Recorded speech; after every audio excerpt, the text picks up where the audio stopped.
Apa itu pneumonia? Pneumonia adalah peradangan paru oleh bakteri dengan gejala berupa panas tinggi disertai batuk berdahak, napas cepat yaitu frekuensi nafas lebih dari 50 kali per menit, serta gejala lainnya seperti sakit kepala, gelisah, dan juga nafsu makan berkurang.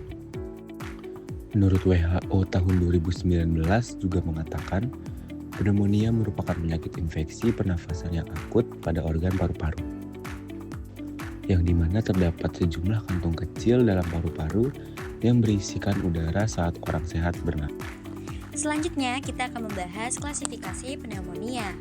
Klasifikasi pneumonia ini terbagi berdasarkan patogen, berdasarkan lokasi paru, dan juga berdasarkan lokasi tertularnya. Ayo kita bahas sama-sama.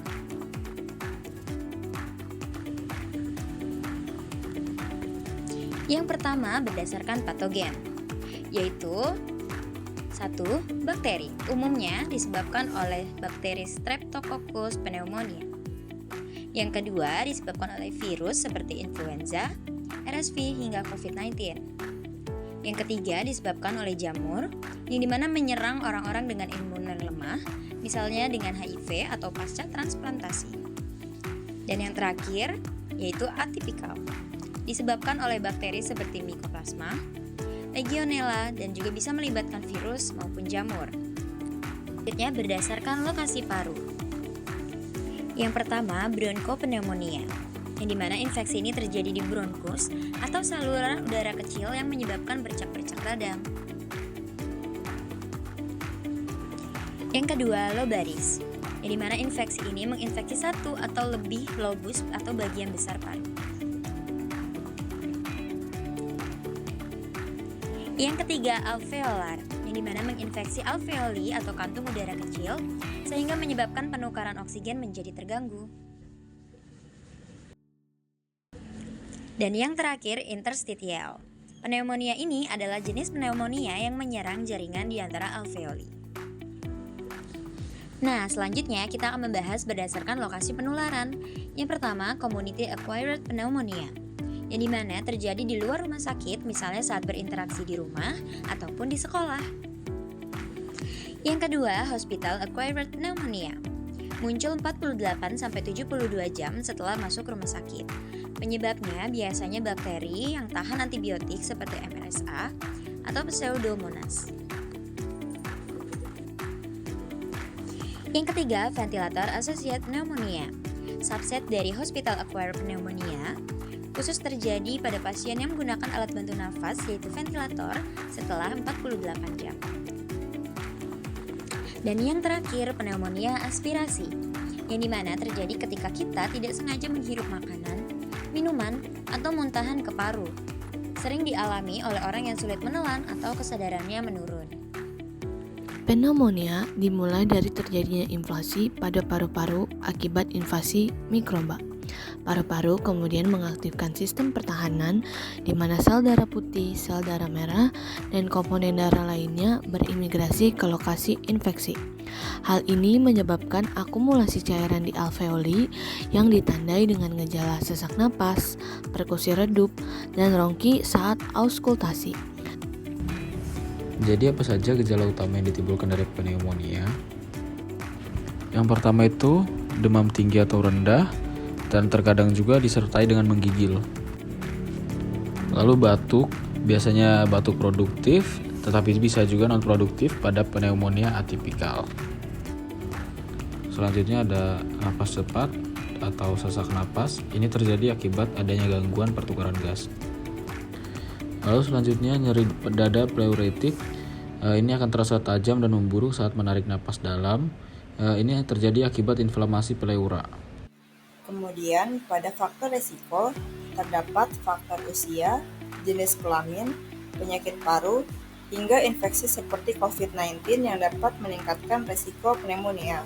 Di dalam paru, mikroba memicu inflamasi hebat yang mengganggu pertukaran gas dan menyebabkan gangguan napas. Pemeriksaan diagnostik pada pasien dengan pneumonia yang pertama bisa dengan anamnesis dan pemeriksaan fisik, yang kedua bisa dengan rongseng dada, yang ketiga bisa dengan tes darah, yang keempat bisa dengan pemeriksaan sputum, yang kelima bisa dengan tes urin khusus, dan berbagai tes lainnya. Kenapa pasien dengan pneumonia perlu dirujuk ke ICU? Yang pertama, karena diperlukan pengawasan ketat. Kemudian diperlukan alat bantu napas atau ventilator. Kemudian apabila pasien mengalami gagal napas dan juga shock sepsis. Lalu apabila kondisi vital pasien tidak stabil. Apa sih tujuan utama dari tata laksana di ICU? Yang pertama, untuk menstabilkan kondisi pasien. Yang kedua, untuk mengatasi infeksi secara efektif. Yang ketiga, untuk mencegah komplikasi lanjutan yang dapat memperburuk prognosis klinis. Tata laksana di ICU seperti apa sih? Yang pertama, pengelolaan jalan napas dan juga ventilasi pasien. Kemudian pencegahan VAP melalui protokol yang efektif. Kemudian dilakukan juga rencana keperawatan yang dioptimalkan. Lalu yang terakhir, bekerja sama dengan tim medis lain. Selanjutnya kita masuk pada monitoring dan evaluasi terapi. Monitoring pasien pneumonia di ICU dilakukan secara ketat untuk menilai efektivitas terapi dan mendeteksi komplikasi. Parameter yang dipantau meliputi saturasi, frekuensi napas, suhu tubuh, dan tekanan darah, serta nadi. Selanjutnya kita masuk ke pencegahan dan penanganan komplikasi. Komplikasi pada pneumonia di ICU seperti ARDS, shock septic, dan gagal multiorgan harus dicegah dan ditangani secara cepat. ARDS ditata laksana dengan ventilasi protektif. Selanjutnya adalah weaning dan rehabilitasi. Setelah kondisi pasien stabil, dilakukan weaning ventilator secara bertahap melalui uji pernapasan spontan. Jika memenuhi kriteria seperti frekuensi napas kurang dari 30 kali per menit, pasien dapat diekstubasi. Bila belum mampu bernapas mandiri, dipertimbangkan tracheostomi atau ventilator jangka panjang.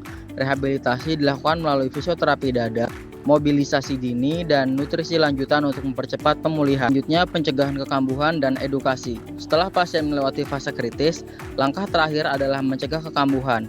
Diberikan vaksinasi pneumokokus dan influenza, terutama untuk pasien lanjut usia yang memiliki penyakit kronis. Langkah ini terbukti menurunkan risiko pneumonia berulang.